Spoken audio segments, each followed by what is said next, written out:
So about a month ago, God gave me a vision of Texas. Like I literally just saw the state of Texas and I was like, okay, what is it? I thought it was for one thing, but it turns out it was for another thing. So that was like last month. A couple of days ago, God gave me a vision of what was the American Airlines symbol, like the old school one, the big wings.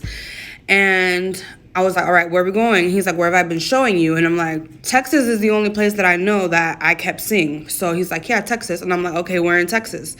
Where else have I been showing you? I kept saying Dallas. So I'm like, okay, I'm going to go to Dallas. So I don't know why he was asking me to come from Brooklyn to Texas, especially knowing that I really had like no money, like none at all. So I didn't even really tell anybody because I already knew that if I told somebody else, they were going to say, oh, why would God send you to Texas with no money? It doesn't make sense. And I would usually agree. And so God didn't have me tell anybody when I was leaving or why I was leaving. I just came.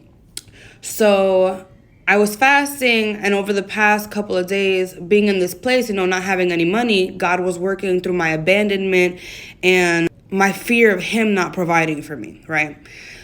So I'm at the airport because I left the hotel room today. I was like, all right, cool. It's time for me to go back home. I don't have money to get back home. I don't know how I'm getting anywhere, where I'm going, or what's going on. I'm going to just go because I felt that it was time for me to leave the hotel.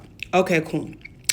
So I'm at the airport and I'm riding on the little terminal shuttle bus and I'm praying and I'm like, God, I don't understand why you're not giving me any direction. Why are you not telling me where to go or what else to do? Like, I hate when you're quiet.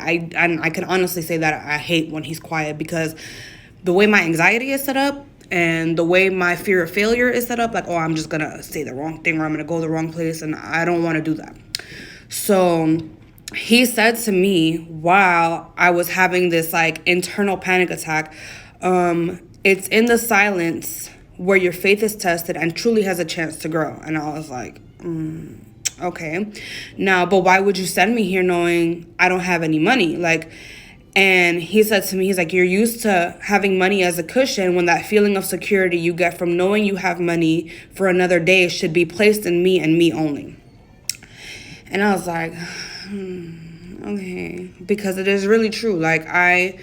When I have money, and I feel like most people feel this way, when you have money, you have that sense of security, like, oh, you're not going to worry about what happens tomorrow because as long as you have the money to provide for it, you'll be okay. But God was really working through that, and He's trying to show me that He is my cushion, that He can provide for me any way He sees how. He's sent crows to provide for His people. And it's so crazy because I literally saw a crow at the airport today, or I believe it was a crow. But I had asked God for a confirmation of something with that. And I'm literally sitting at the airport inside a closed environment. And there goes this crow. So I don't know. I'm literally still sitting here at the airport waiting for a miracle. And I don't know what He's doing. I'm going to tell you right now, it feels awkward. But I trust Him. And I know to a lot of people that's not going to make sense. Like I said, then why would you do that? Why would you? Listen, blind obedience, all right? I don't care what anybody says or how stupid anybody else says that it is. God does things that don't make sense. I will use the foolish things of the world to confound the wise. And that's all I'm going to say. So I don't know who else is going through some type of experience like this, or like you're leaning on the idea of having finances, or you're leaning on the idea of placing your security in something other than God. So just take the words that He gave me and apply them to your situation. Remember that God is your cushion. God is your security. God is your provider. And He will never leave you. He will never forsake you. And I keep trying to remind myself of that. But I know that He's not left me. I know that He has not forsaken me. I'm just waiting for my miracle. God bless you.